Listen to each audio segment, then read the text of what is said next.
Olá, meu nome é Felipe Cavalcante e este é o podcast Além da Curva.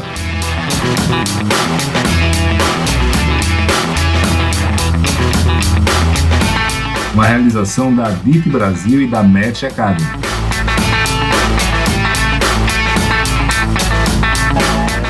Aqui eu coloco em prática a minha paixão por difundir conhecimento e ajudar as pessoas e empresas. E você terá um encontro marcado com as lideranças e empreendedores que estão fazendo a diferença nos setores imobiliário e turístico do Brasil.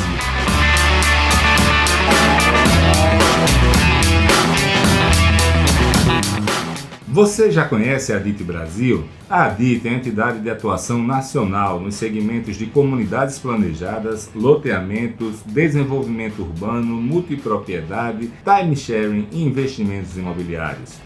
Nosso foco é a capacitação do mercado e a geração de negócios para nossos associados. Acesse o site www.adit.com.br e conheça nossos conteúdos, eventos, cursos e missões técnicas. Junte-se a nós, aumente seu network e faça grandes negócios.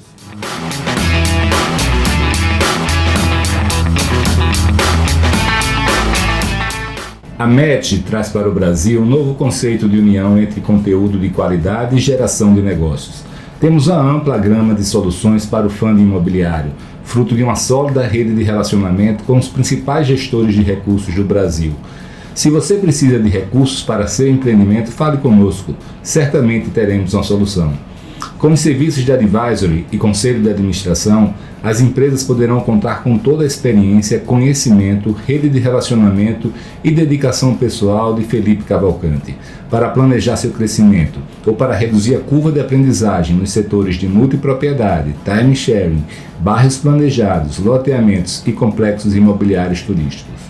Já os cursos realizados pela Match apresentam assuntos muitas vezes inéditos no Brasil, sempre com viés prático e realizado pelos principais especialistas do país. Com o Advice Club, incentivamos o network e a troca de experiências entre empresários e executivos dentro de um ambiente único de transparência e colaboração entre os participantes. Através do movimento Somos Cidade, a Match está contribuindo para difundir o papel positivo do setor privado no desenvolvimento urbano e a importância de tornar as cidades mais acolhedoras para as pessoas. Com os podcasts Além da Curva e Somos Cidades, a newsletter Fica a Dica e o blog Para Reflexão, reforçamos nossa missão de reunir, simplificar e difundir conhecimento.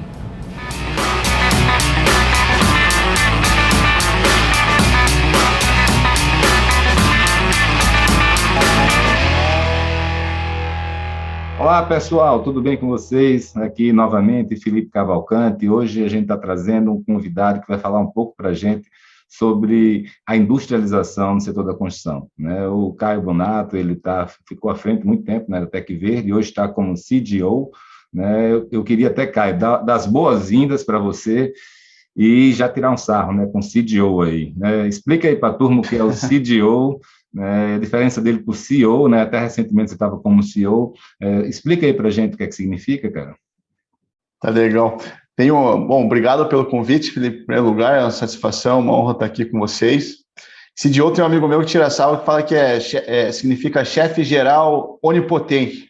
É o último cargo antes do vice-deus. Mas brincadeiras à parte, CDO em inglês significa Chief Growth Officer, basicamente é um responsável pelo crescimento do negócio, aquele responsável por olhar para frente, as áreas comerciais, inovações em negócio, modelo de negócio, tudo isso está comigo hoje. Cara, mas é bacana esse trabalho, hein, bicho? É legal, Sabe por que eu digo que é bacana? É uma agenda positiva, Não é aquela coisa de apagar incêndio, é você acordar de dia e falar como eu vou ser melhor, como eu vou crescer, para onde eu vou, É uma agenda bacana. No meio da pandemia foi uma agenda bastante desafiadora, Pensar em como olhar para frente quando o mundo está tentando sobreviver e os custos não param de subir, foi bastante desafiador. Em alguns momentos parecia que a gente não ia ter mais negócio, dado os desafios que a gente enfrentou nesses últimos 2 anos, Mas, graças a Deus, a gente conseguiu superar todos eles e sair muito mais forte dessa fase. e a empresa conta com um CEO, né, um diretor executivo que é responsável pela operação do negócio. O Ronaldo, né, é o cara que assumiu a minha antiga posição, responsável pela operação do negócio, por fazer a maquininha, vamos dizer assim, operar bem. Bacana. Cara, você estava me falando, né, sobre os sócios, né, que entraram na empresa. Explique aí quem são os sócios e o que é que mudou na governança da empresa e também nos objetivos, né? Eles não entraram para manter a empresa do tamanho que ela era. É verdade. Bom, a TecVejo é uma empresa, acho que nos últimos... quando a empresa foi comprada, ela estava comemorando seu aniversário de 10 anos. Foi praticamente na mesma semana assim, que a gente ia comemorar 10 anos. E a gente fundou a TecVejo com a missão de tornar o setor da construção civil mais industrializado e sustentável. Lá atrás, quando a gente começou essa missão, ninguém falava disso, era um assunto que tinha muito pouca aderência, principalmente no mercado brasileiro, e a gente conseguiu, nesses últimos 10 anos, vislumbrar uma mudança radical de visão no Brasil e no mundo em relação à industrialização, onde a industrialização passou a ser não só um diferencial, mas uma necessidade para os negócios sobreviverem, né? O mundo passou a entender que a construção civil foi uma das únicas indústrias que teve a sua produtividade decrescida nas últimas décadas, e por conta disso, a ineficiência que a gente gerou para a gente mesmo está nos matando, né? A gente hoje deixa de atender um volume da população muito grande por conta da baixa competitividade que a gente tem, que por sua vez é oriunda de baixa produtividade. E a industrialização e sustentabilidade vem para resolver justamente esse problema. E depois de 10 anos, eu acho que lutando, provando um modelo de negócio, desenvolvendo tecnologia, adequando o produto e tecnologia para a realidade brasileira, a gente acabou conseguindo executar mais de 8 mil unidades aqui no Brasil. Vencemos diversos prêmios de inovação nessa área aqui no Brasil e no mundo, e acabou atraindo a atenção desse grupo, né? Uma JV formada por uma empresa belga, a Arauco, a segunda maior proprietária de florestas do mundo, e a Etex, uma das grandes fornecedoras de materiais para construção a seco, mundo afora. Aqui no Brasil, acho que a marca deles mais conhecida é a Gypsum. E esse grupo desenvolveu essa JV com o intuito de entrar um pouco mais na cadeia de agregação de valor da construção, deixar de ser somente um provedor de materiais e passar a ser um provedor de soluções completo. E eles montaram uma divisão chamada New Ways, que é a divisão responsável pela industrialização da construção civil. Então, a TecVejo acho que foi a primeira empresa a ser comprada dentro dessa divisão, e durante a pandemia, nos últimos 2 anos, a gente participou da aquisição de mais 7 empresas, na América Latina e na Europa, principalmente. Então, na Irlanda, Inglaterra, Bélgica, França, Argentina, Caio, Equador, Chile. Essas aquisições novas, ela tem alguma linha estratégica, tem alguma sinergia entre elas? Não? Qual é o mote aí? Qual é a linha que eles estão usando aí? O objetivo dessas aquisições foi, dentro dessa divisão do New Ways, conseguir ter tecnologias diversas com o mesmo viés, né, de industrialização e sustentabilidade, e usar de diferentes tecnologias, tecnologias 2D, 3D, softwares, para conseguir ter uma gama de opções maiores em cada mercado que a gente atua e conseguir otimizar o aprendizado. A gente tem uma convicção bastante forte que a nossa indústria está bem no comecinho ainda, a gente está no começo da nossa, entre aspas, revolução industrial, né? Agora que a gente está conseguindo levar as obras para dentro de uma fábrica, diferente da indústria automobilística, que fez isso desde Ford, desde a década de 20, 30, agora que a gente está conseguindo levar isso para uma linha de produção, para depois implementar um nível maior de sofisticação, de robôs, de inteligência artificial e tal. Então, a gente acha que aprender rápido e aprender com diversidade vai ser crucial para a gente conseguir liderar isso numa escala global.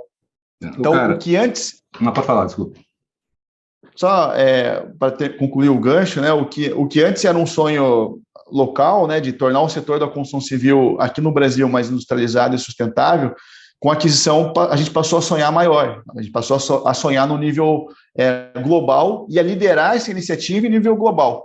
Todas essas tecnologias estão sendo integradas a partir de uma plataforma de tecnologia que está sendo desenvolvida dentro da Tec Verde, assim, com o apoio total do nosso time.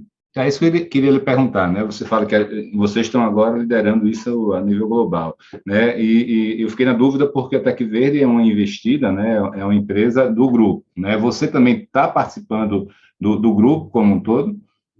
Sim, essas movimentações de cargo, e não só minha, de outros sócios que fundaram o negócio junto comigo, tiveram também isso como objetivo, assim, poder ter mais tempo, né, basicamente, para investir no crescimento do nosso negócio e no desenvolvimento dessa iniciativa no nível global.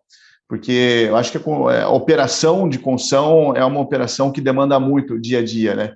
Então, se a gente tivesse que realizar as duas coisas ao mesmo tempo, com certeza a gente não teria tempo por uma coisa ou para outra, assim. E eu acho que o fato de a gente fazer isso a partir do Brasil e de ter uma empresa brasileira no radar do mercado onde a industrialização e a sustentabilidade começou a ser desenvolvida muito antes, dá para a gente bastante orgulho do que a gente pode fazer aqui no Brasil, né? A gente tem um mercado fabuloso, uma engenharia muito boa, um nível de criatividade, uma cultura assim, que é fantástica, muito aberta à inovação, à criatividade e tal. É só não atrapalharem muito que a gente consegue fazer muita coisa boa, né? Cara, por falar nisso, você está falando, né, de não atrapalhar, e aí, ao mesmo tempo, você falou no começo aí, né, que não estava muito no radar das empresas, a industrialização, né, há 10 anos, quando vocês começaram. E aí eu vou discordar de você, porque eu me lembro, eu entrei nisso há 25 anos atrás, e todo mundo sempre quis fazer industrialização, né, sempre quis, de alguma maneira, otimizar. Por que eu estou dizendo isso? Porque, na verdade, para mérito seu, né? Então, eu queria entender como foi que vocês conseguiram ter sucesso onde tantos e tão bons falharam, né? Porque muita gente boa, como você falou agora, tem muita gente boa, engenharia de alto nível no Brasil, e, cara, a gente simplesmente patinou, a gente não conseguiu gerar soluções de larga escala mesmo, como vocês estão conseguindo fazer agora. Qual foi o segredo aí, Caio? Eu vejo dois grandes momentos, assim, quando a gente olha para trás, né? O primeiro é que as nossas melhorias sempre foram muito incrementais. A gente desenvolveu, acho que toda a nossa base de tecnologia de construção aqui no Brasil sempre foi em cima de concreto armado e alvenaria, e as melhorias foram incrementais em cima dessa base tecnológica. Do que Toda se a base fazia, tecnológica era o que se fazia, tem um limite, né? Você chega num limite. Agora, assim, há algumas décadas atrás, é muito provável que chega ao nosso limite nessa base de tecnologia. E depois o mercado viveu um ciclo tão bom imobiliário, desenvolvimento imobiliário, que a gente esqueceu de ser engenheiro. Eu me lembro que foi bem a fase que eu ainda estava na universidade, 2008, 2009, eu estava me formando, né, nessa época, e até alguns anos que antecederam a esse, foi quando a gente começou a ter mais recursos para financiar imóveis aqui no Brasil. Minha Casa Minha Vida foi lançado, a alienação fiduciária começou a pegar e o financiamento imobiliário começou a escalar aqui no Brasil. O mercado viveu um boom, né, de crédito, de demanda, aquele momento muito positivo, enquanto os Estados Unidos estavam sofrendo. E a gente deixou de ser engenheiro, porque tudo podia ser repassado para preço. Eu me lembro de umas aberrações, assim, em obra, que eu via ainda como estagiário, em quanto que se gastava em retrabalho, em fundação, e nada daquilo era problema. Eu me lembro que ninguém questionava aquilo, porque tudo era possível repassar para preço. Era só aumentar um pouco a tabela de vendas que a coisa se resolvia. A realidade mudou radicalmente de lá para cá, né? E eu acho que essa realidade é que começou a funcionar como um termômetro muito mais forte de 3 anos para cá, eu diria, 4 anos para cá, vai, a pandemia mais 2, que a pandemia parece que foi um ano só, né, mas passaram 2 anos, então de 4 anos para cá foi uma exponencial, assim, o nível de interesse do mercado pela industrialização, com um único intuito, de conseguir ser mais produtivo, reduzir custos indiretos, diminuir riscos trabalhistas, riscos de retrabalho em obra, melhorar a qualidade, diminuir a assistência de pós-obra. Então, todos os efeitos que a gente sempre argumentou que a industrialização trazia, passou-se a ter de forma orgânica aí o interesse do mercado. Cara, e o nosso segredo, né? Mas eu acho que eu ainda não ouvi qual foi o segredo, né? Eu queria entender. Mas antes de voltar para você, eu estava lembrando, você está falando, estou lembrando de algumas coisas. Eu comecei na construção em 94, 95, por aí. Cara, e eu fiz uma franquia de pisos estampados, né? Então a gente pegava o concreto e estampava com um carimbo de borracha. E esse é um piso comum nos Estados Unidos, a Disney é feita disso. E eu me lembro claramente que uma das razões que isso não pegou, e também é isso que eu quero saber se essa minha opinião, que era da época, né, se ainda prevalece, é um dos motivos de a gente ter tão pouca industrialização aqui, é que eu me lembro que na época 2/3 do nosso custo era material, né? E nos Estados Unidos era 2/3 de mão de obra, né? Então isso forçava muito a americana a industrializar, né? A mão de obra cara e o mundo geral, né? Desenvolvido. E aqui, cara, por mais que a gente fizesse conta, até hoje, até alguns anos atrás, quando eu parei para pensar nisso da última vez, com seriedade, não fazia nenhum sentido a gente fazer um esforço de industrialização quando a gente tem alvenaria de tijolo aqui no Nordeste, sou de Maceió, tão barato, tá entendendo? Então, assim, não havia esse incentivo, né? Então, eu queria saber até que ponto isso ainda é verdade, tá? E também para voltar para você explicar, você falou o seguinte, era incremental, tá? Você, pelo que estou entendendo, veio com uma ótica de outsider e veio com outro método construtivo. Qual é esse método, cara? Uhum. Tá legal. Bom, em partes, né? Igual dizia o Jack Stripador, a nossa tecnologia se baseia no wood frame, né? É uma tecnologia que assim, existe há mais de 100 anos ao redor do mundo, e a gente acabou trazendo para o Brasil, contando como principal apoiador a escola alemã e canadense.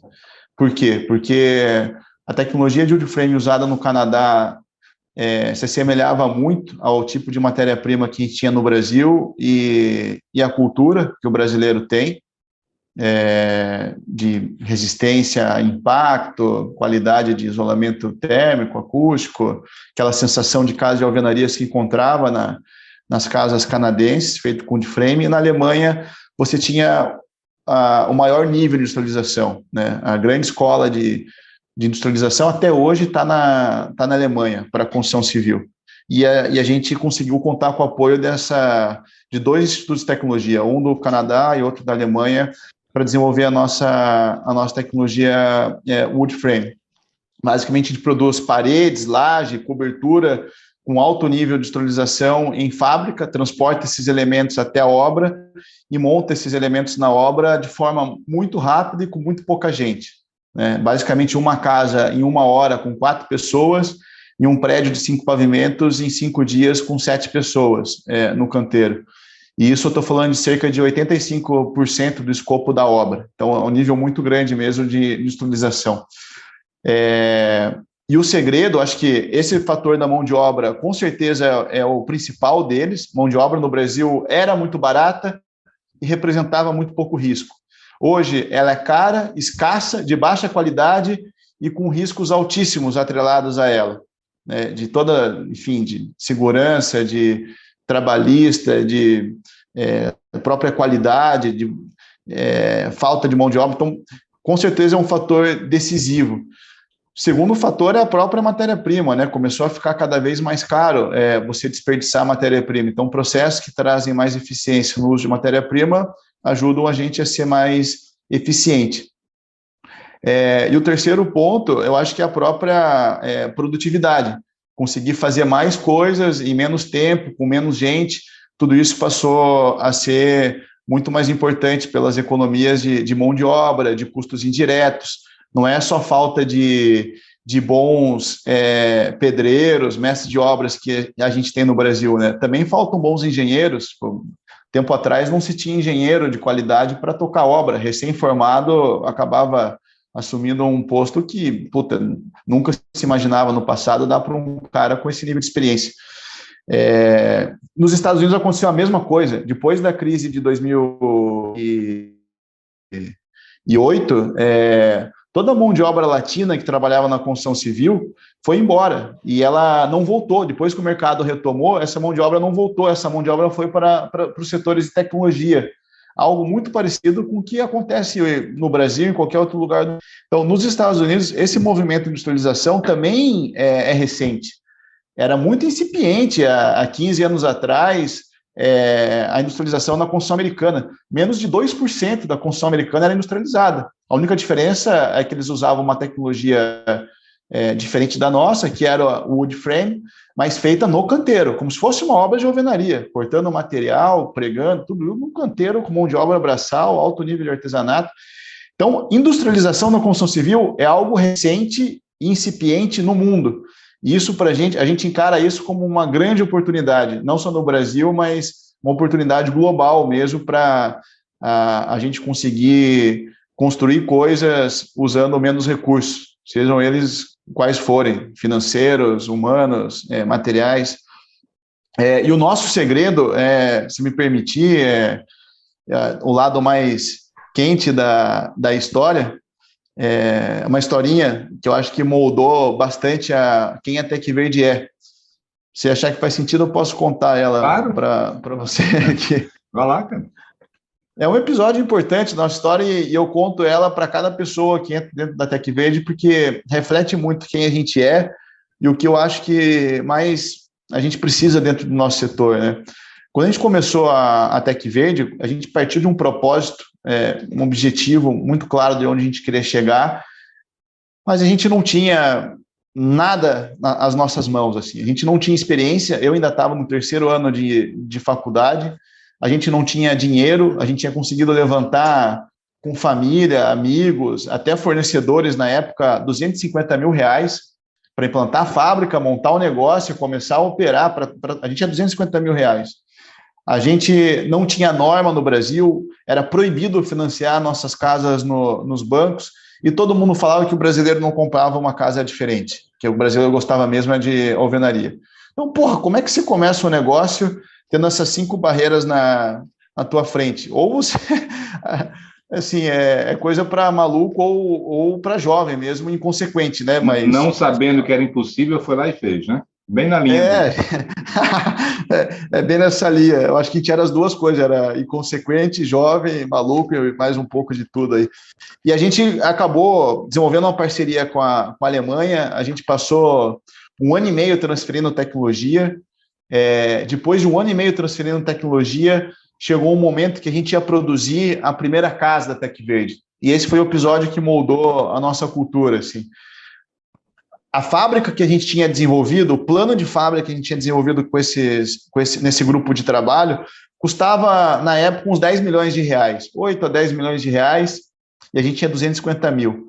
Puta, a gente não falou para os caras que a gente não ia implantar a fábrica daquele jeito. A gente usou todos os conceitos, a gente mesmo produziu as nossas máquinas, compramos máquinas menos sofisticadas, caseiras, montamos uma linha de produção que era quase que uma oficina, assim, tinha 500 metros quadrados a fábrica. Hoje, uma linha de produção nossa básica, assim, tem 10 mil metros quadrados, né? Tinha 500 metros quadrados, e eu fui buscar os alemães no aeroporto para levar eles para o treinamento, para produzir a primeira casa. Era um evento, assim, com um acordo assinado com o Ministério da Economia, de um estado alemão mega importante, o estado de Baden-Württemberg. Então, era um evento importante. Desceu no saguão do aeroporto o Hermann, um alemão com martelo pontudo, assim, na cintura. Eu tenho foto disso, para quem duvida, porque não sei como esse cara saiu de um avião com martelo pontiagudo na cintura. Busquei ele, botei dentro do carro, e esse Hermann, um cara de 2 metros de altura, junto com o assistente dele lá, foram falando mal dos russos do aeroporto até a nossa fábrica. Eles tinham implantado 10 fábricas na Rússia por um programa do Putin, parecido com Minha Casa Minha Vida, e, cada história que eles contavam, assim, do amadorismo dos russos, na cabeça deles, os russos eram os caras mais burros do mundo, assim. E a gente brinca que a gente mudou o conceito de estupidez para o Herman a partir do momento que ele entrou na nossa fábrica. Assim. Ele entrou na nossa fábrica. Eu fico imaginando sua cara, você indo de carro até a fábrica levar o cara, velho. Não, você não imagina, a cara de assustado, assim, porra, esse cara tá falando isso dos russos, porra, a gente vai conseguir superar a expectativa dele logo mais, só pensava assim. E para começar, a gente não tinha um puto para contratar ninguém para começar a trabalhar nem um dia antes da produção. Então, as 20 pessoas que a gente tinha contratado eram para começar a trabalhar exatamente naquele dia. Das 20, só 4 apareceram, sendo que uma delas precisava da minha ajuda para andar pela fábrica de tão velho que era, o seu João. E o Herman entrou, viu aquilo, um bando de moleque na cabeça dele, uma fabriqueta lá, uma oficina, ele apontou para uma máquina que tinha e falou assim, what's this? Eu falei, pô, essa é aquela máquina, o que é isso? Essa é aquela máquina para cortar chapas, tal. Não. Ele falou, this is a toy.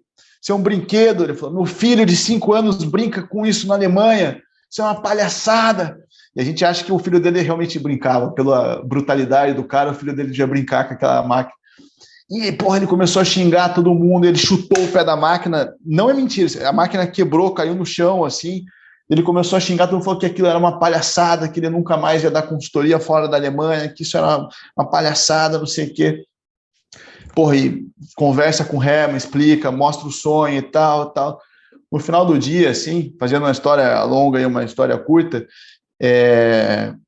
a gente produziu a casa, depois de mais ou menos 15 dias, a gente produziu a primeira casa, era uma casa de 200 metros quadrados, mais ou menos. Nós mesmos produzimos a casa, eu, meus sócios, porque irmão, parente, papagaio, todo mundo ajudando a produzir a primeira casa, porque não tinha mão de obra. 2009 isso, no boom da construção no Brasil. Mais 15 dias a gente conseguiu montar a primeira casa, 2 meses depois tinha a primeira família morando numa casa de wood frame no Brasil, né? E o que a gente tinha até aquele momento? A gente não tinha nada, assim.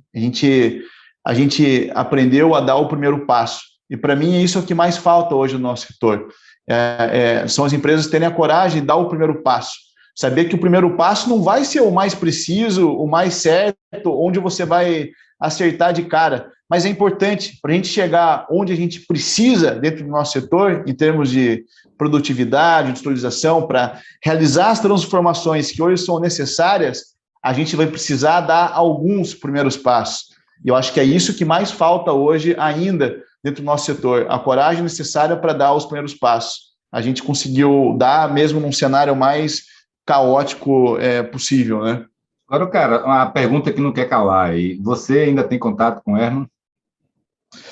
De novo, assim, parece que é brincadeira, mas não é. Esse cara, um dia antes dele voltar para a Alemanha, a gente pagou ele, era em dólar, então a gente pagou ele aqui no Brasil, a estadia dele, os gastos dele, as despesas dele lá, tinha uma parte que a gente pagava aqui no Brasil.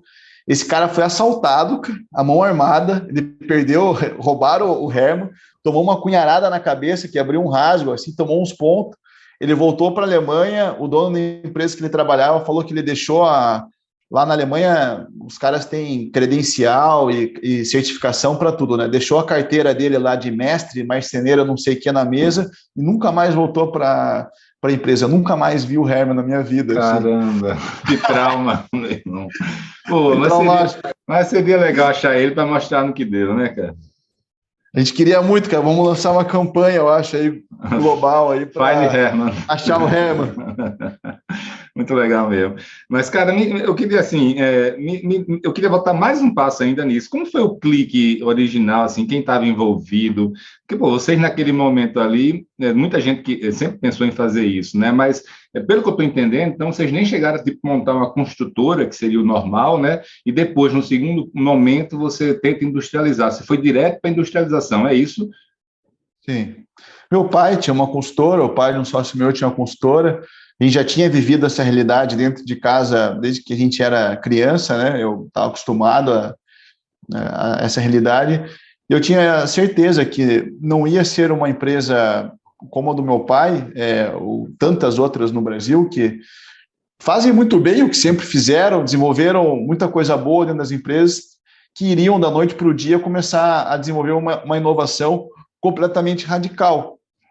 E isso funciona em todas as outras indústrias, não é um pecado nosso, né? Em todas as outras indústrias, a inovação radical, na grande maioria das vezes, vem de fora. E a gente via dentro de casa todos os desafios que a gente tinha, de prazo, de qualidade, de mão de obra, de resíduo, todos os desafios que todo mundo aqui está cansado de saber, né? Você falou, né, do prazo, qualidade, etc. E eu nunca me esqueço dos meus engenheiros, né, cara? Eu, quando apertava o cara, ele falou, Felipe, escolha 2 dos 3, né? Preço, qualidade ou prazo. Agora, os 3 não vai dar, né?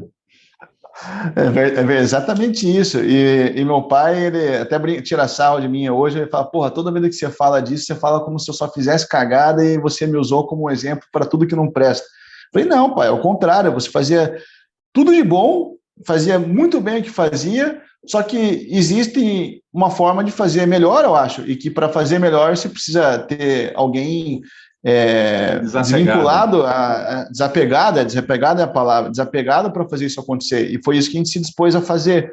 Então, logo quando eu entrei na faculdade, eu quase desisti da engenharia civil, pensei, puta, eu não quero continuar fazendo isso, a chance de eu inovar aqui é muito pequena, eu era um cara muito criativo, tal. Eu tranquei o curso 1 ano, fui morar na Nova Zelândia, para aprender inglês, trabalhar, viajar, tal.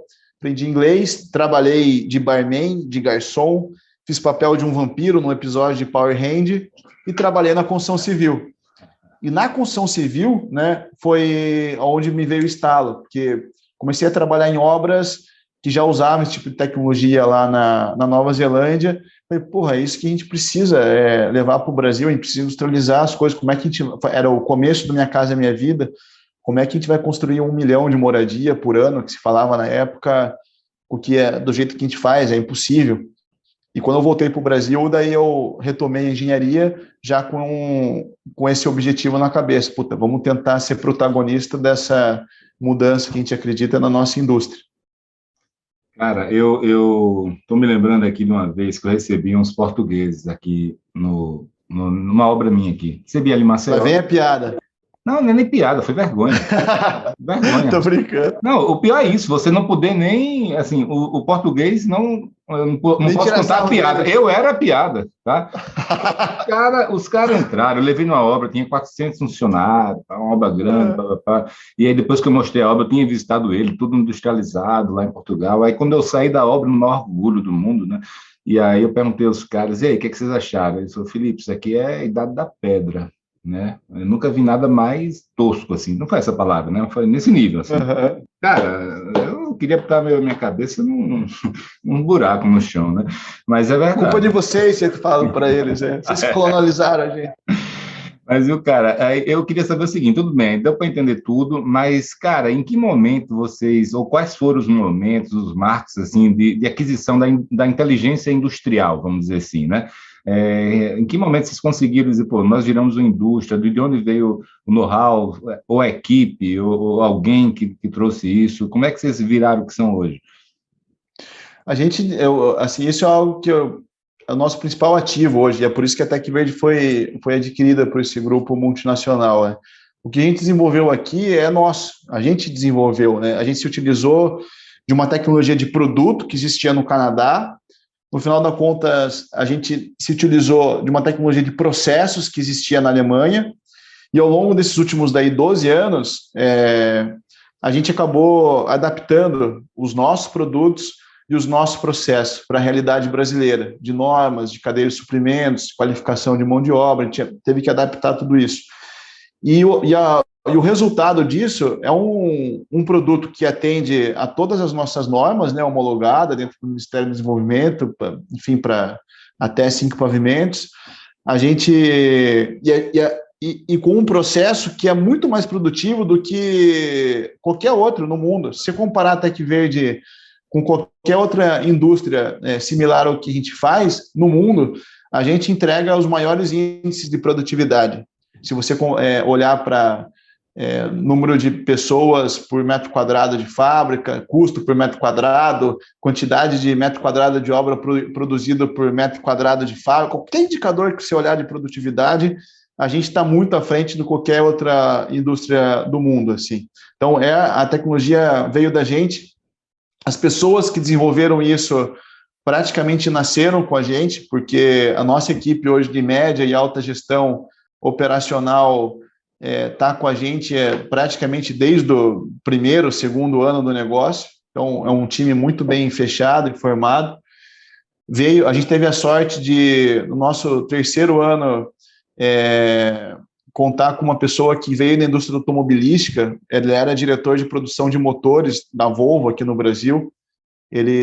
A gente não conseguia pagar salário de um cara desse, então a gente convidou ele para ser nosso sócio, e ele acabou se juntando a gente, e está com a gente até hoje, o Zé Márcio, que eu acho que também levou a nossa mentalidade de indústria para um outro patamar, assim, muito além do que a gente tinha. E fora isso, é um tijolinho por vez, né? Aquele 1% por dia, que todo mundo fala, pô, se melhorar 1% por dia, é exponencial, né? A curva de melhoria. Legal, cara. E me diz uma coisa, mais de uma vez aí, você falou agora que a sua fábrica, né, ela tem os melhores indicadores aí do mundo, e você falou também que nos Estados Unidos, em outros lugares, a coisa não é tão melhor assim, né, não é tão antiga também, como eu mesmo imaginava, né? Me conta aí, cara, quais são as principais tecnologias que tem no mundo, as diferenças para que você faz. E também eu queria que você explicasse um pouco melhor das diferenças para o steel frame, né? Tá legal. Em tecnologia, você tem o Japão e todo o resto.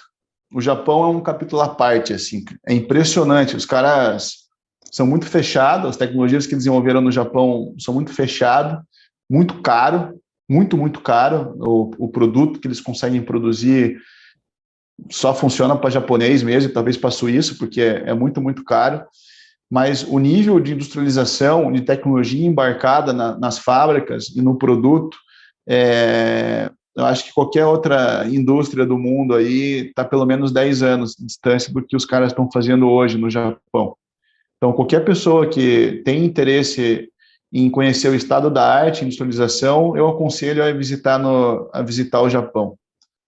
Tem pelo menos umas 4 indústrias lá que uma Disneylândia, assim, para quem gosta do assunto. Você não pensa em usar o conceito Herman de tropicalização, não, nessas indústrias? De pegar lá, tentar adaptar para a nossa realidade?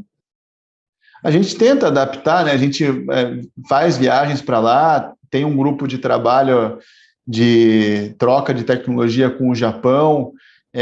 Tudo que é possível adaptar hoje para a nossa realidade, a gente tem trazido para cá, mas tem coisas que, assim, hoje a conta não fecha para o Brasil, e tem coisas que nem necessidade a gente tem, né? Principalmente quando você fala de performance da edificação em relação a isolamento térmico, consumo de carbono, emissão de carbono, resistência a abalo sísmico. Tudo isso faz parte da jornada de compra do japonês. O japonês vai comprar lá uma casa, ele consegue vestir equipamentos para simular a velhice, para ele poder andar por opções de escada, de corrimão, de piso, de tudo que você imaginar, simulando como que ele vai usar a casa quando ele for velho. Porque o japonês compra a casa para a vida toda. Ele se forma, casa, tem filho, é o americano dos anos 60. E a performance de abalo sísmico também, o japonês ele escolhe para quantos graus escala Richter ele quer a resistência da casa dele, qual performance térmica, qual performance de emissão de CO2, consumo de energia, tudo isso faz parte da jornada de compra normal. É animal. Você pode comprar uma casa no valor X com determinado desempenho e com valor dividido por 2, Y lá, com desempenho menor, né? Exatamente. Agora, pensa na conexão dessa jornada de compra para a indústria. Isso o cara produz de forma industrial, em escala. Não é um tênis que o cara vai lá e borda o nome da pessoa no tênis e fala que o tênis é customizado. Porra, o cara customiza produzindo em larga escala, mais de 5 mil casas assim, por ano, numa mesma planta, totalmente customizada, uma casa da outra, nesse nível, assim. Então, a engenharia dos caras de produto e processo, eu falei 10 anos, talvez tenha sido até gentil com a gente, mas está pelo menos 10 anos de distância. Vale a pena. E fora isso, os outros lugares do mundo, a gente tem hoje duas grandes vertentes de tecnologia, né? 2D ou 3D. 2D são os painéis, quando você subdivide a obra em elementos. A gente fala 2D porque um painel é uma parede, uma laje, uma cobertura, um elemento quase bidimensional, né? Ou 3D, que é o que algumas pessoas chamam de modular, que é a construção que vai para a obra já quase com os cômodos prontos, até a mobília pronta. Qual que é a vantagem, a principal vantagem de um e de outro? O 3D acaba sendo muito vantajoso quando você tem um desafio muito grande de prazo, você precisa de muita velocidade, você precisa ter uma segurança muito grande de prazo, é a melhor solução que tem, porque você traz praticamente 100% da obra para dentro de uma fábrica. A contrapartida é que sai mais caro, por conta da logística. E pensando em Brasil, né, que é um país de dimensões continentais, são poucos os casos que você consegue escalar vendas numa geografia maior, trabalhando com 3D. E o 2D, ele acaba trazendo um nível de industrialização já bastante grande, uma velocidade de obra bastante melhor assim, do que a construção tradicional e com uma baita otimização logística. A gente consegue transportar, por exemplo, 4 casas, até 5 casas, 50 metros quadrados mais ou menos, no mesmo caminhão. A competitividade do 2D chega aí a seus 1.400, 1.500 quilômetros. Mesmo no Minha Casa Minha Vida, a gente consegue ser competitivo nesses raios de distância a partir da fábrica de Curitiba. Qual que é o desafio do 2D? O desafio do 2D está em você conseguir levar o máximo possível de escopo para dentro da fábrica. Caso contrário, você tem praticamente um canteiro convencional para administrar. E foi esse o nosso principal desafio nesses últimos 12 anos, né? A gente saiu de um nível de industrialização, eu diria que de 25% da obra feita em fábrica, e a gente chegou hoje com 65% da obra feito em fábrica, mais 20% da obra atrelada ao processo de montagem, que é um processo também industrial, no canteiro, né? No canteiro, né? Na fábrica, mas ele é super industrial, padronizado, com mão de obra nossa, treinada, tal. No canteiro, então, o total, a gente chega em 85% que roda sobre processos industriais. Sobra 15% mais artesanal lá na ponta. E eu acho que esse é o desafio que a maioria das empresas hoje enfrentam no mundo. Como levar esses processos para dentro de fábrica. Daí cada país, cada lugar tem desafios que eu acho que são um pouco diferentes. Nos Estados Unidos, por exemplo, inspeção é um puta desafio. Lá você tem que ter inspetor, às vezes por município, por cidade, o cara tem que inspecionar cada etapa da obra. Esses inspetores precisam ir para dentro da fábrica, então é uma realidade diferente da nossa. Cada lugar tem uma realidade diferente. Cara, e agora vamos dar uma olhadinha no futuro.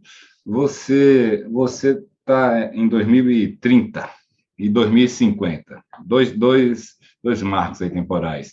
O que vai ter de diferente, cara, em construção? 2030 é fácil de enxergar, porque a gente tem até plano, né? Quando se trabalha com belga, os caras gostam de planejar 10 anos ainda, então... uma loucura. Eles não são brasileiros, então eles estão acostumados, né, cara? Eu falei, cara, não acredito, nós vamos fazer um plano para 10 anos, a gente não sabe nem o que vai acontecer no que vem, nós vamos fazer um plano para 10... Não, vamos fazer um plano para 10 anos. Então tá bom, vamos fazer o plano para 10 anos. Esse plano a gente tem. A gente espera escalar bastante o nosso negócio e a industrialização em loteamentos. Então, a gente aposta muito no segmento horizontal aí de loteamentos. Vender casa, mais financiamento para quem comprou um lote hoje, a gente acredita que seja uma baita oportunidade de negócio e a industrialização seja crucial para você conseguir rodar uma operação dessa em escala. Essa é a nossa iniciativa que a gente chama de Tech Home. A gente tem como parceiro a Homeland, uma fintech, e aí a gente conseguiu somar financiamento, mais tecnologia de construção para ofertar casas em loteamentos.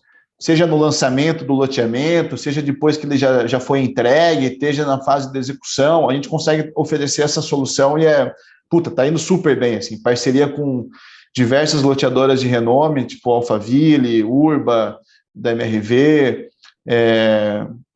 e diversas outras aí que são líderes locais aí. No Minha Casa Minha Vida, a gente tem como Casa Verde e Amarela, ou habitação de interesse social, a gente tem como aposta um aumento radical de produtividade e de redução de custo para conseguir atender as faixas mais baixas da pirâmide sem precisar contar com subsídio do governo, só com tecnologia mesmo. Então, a gente tem um plano de reduzir em até 30% os custos de construção nos próximos 10 anos, só com investimento em tecnologia. Se a gente conseguir fazer isso, eu acho que a gente consegue ser viável para o antigo faixa 1, por exemplo, do Minha Casa Minha Vida, que não existe porque não tem mais dinheiro para se financiar. Então, a gente acha que a tecnologia pode levar a habitação para as faixas mais baixas de renda, e isso eu acho que é a nossa principal missão, né? De um lado a gente tem mais margem, do outro lado a gente tem o nosso grande propósito aí. E podemos ir para 2050? Cara, em 2050, a minha pergunta é a seguinte: você corre o risco de se tornar a empresa não só do seu pai, mas de todo mundo, de ter incrementos, né? Avanços incrementais, e vir alguém e fazer uma disrupção maior ainda? Não tenho dúvida. Eu acho que esse risco existe e talvez não precise nem chegar em 2050, né? Eu acho que o mundo está se passando por transformações cada vez de forma mais rápida, né? Exponencial a curva de transformação. E se fosse para dar um chutão assim do que eu acho que pode acontecer, a gente nem precisa mais construir nada, né? A gente já está falando em viver num universo paralelo, né? Aí, metaverso, totalmente digital e tal. Aquilo que a gente via em filme de Matrix, daqui a pouco a gente não está mais vendendo apartamentos, a gente está vendendo apartamentos virtuais e a gente vai nascer praticamente com não é mais nenhum óculos, né, igual tinha no Matrix lá, talvez já seja uma lente de contato, Caio, assim, que a gente bote... Eu ouvi um podcast agora, essa semana, de um brasileiro que tem a empresa líder mundial na tecnologia por trás do metaverso, né? Ele, cara, depois eu vou te passar, porque chega a ser assustador quando você... tudo aquilo que a gente fala de ficção científica, cara, tá batendo na porta aí. Isso que você falou do óculos, de tudo, de doideira.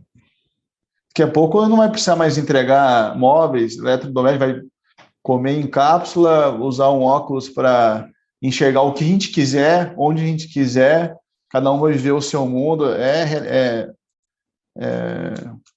uma viagem mesmo, assim, que... Agora, só uma dúvida, cara, a gente também está chegando aqui no fim, infelizmente, mas e a impressão 3D? O que é que tem aí de mídia e o que é que tem de substância realmente nisso? A nossa visão sobre o 3D é que dificilmente mesmo, assim, ela vai conseguir ser mais competitiva do que um sistema industrializado, vamos dizer assim, tradicional, né? A conta é matemática, pura e simples, é muito mais barato, é muito mais eficiente você produzir elementos de forma repetitiva, em escala, e juntar eles, do que você produzir uma coisa por vez, de forma customizada. Então, eu acho que para produzir imóveis de forma competitiva, em escala, o 3D não para de pé. Mas, para produzir estruturas especiais, elementos super customizados, super sofisticados até em termos de arquitetura ou de necessidade de performance estrutural, térmica, né? Você consegue...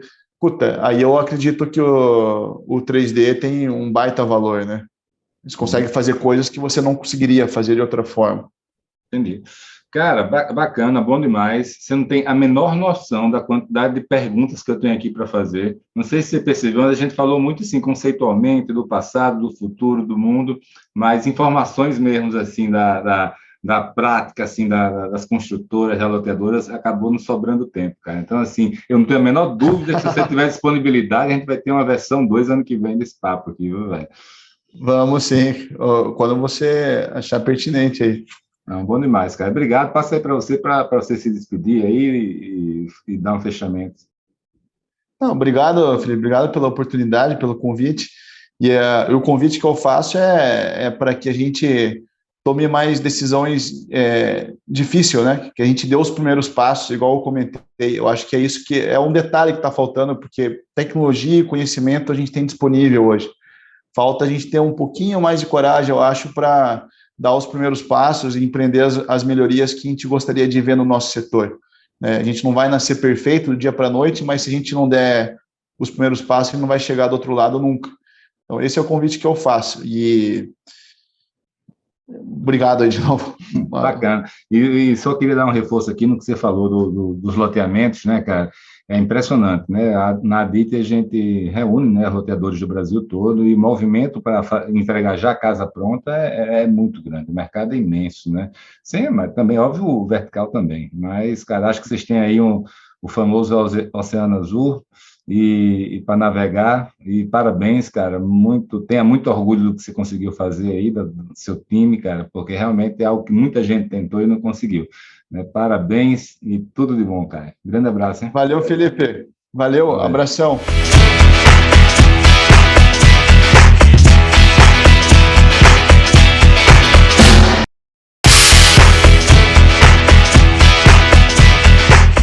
Pois é, amigos, termina aqui mais um podcast Além da Curva.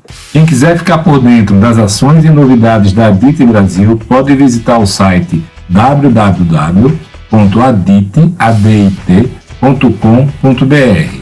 E quem quiser conhecer mais sobre os grupos Mastermind e as soluções de funding da Match Academy, pode acessar o site www.matx.com.br.